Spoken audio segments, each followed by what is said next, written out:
नमस्कार दर्शक बंधु आज आपण मैंने देखा पाइबे आपण प्रिय मेगा धारावाहिक सीरियल तोरी तो सीरियल रे रूही कहे रतन एवं माधवी को आज पार्टी केवल राम को सक्सेस कथा हेबनी आज पार्टी केवल राम को आ मोर बाहावर कथा अनाउंसमेंट करदब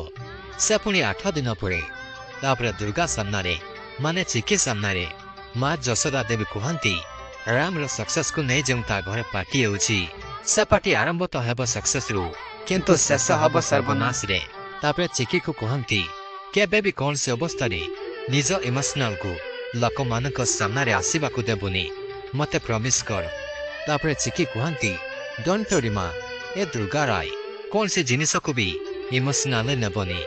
तापरे चिकी कहती आज हेब मो जीवन रा नुआ आरंभ तापरे जशोदा देवी कहती ए नवरात्रि रे देवी मां जेमिति संसार रो सब पापीर अंत करती ठीक सेमिति माँ दुर्गति नाचिनी तो साथी रही रूही उपरे थिबा रावण रो अंत करिवे। हाँ दर्शक बंधु आज देखा पाइबे चिकीर नुआ रूप नुआ खुलास धमाकदार एपिसोड रे जदि आपण मन को वीडियो भल लगी थाए ताहले चैनल को एबे ही सब्सक्राइब करी रखि थांतु। धन्यवाद।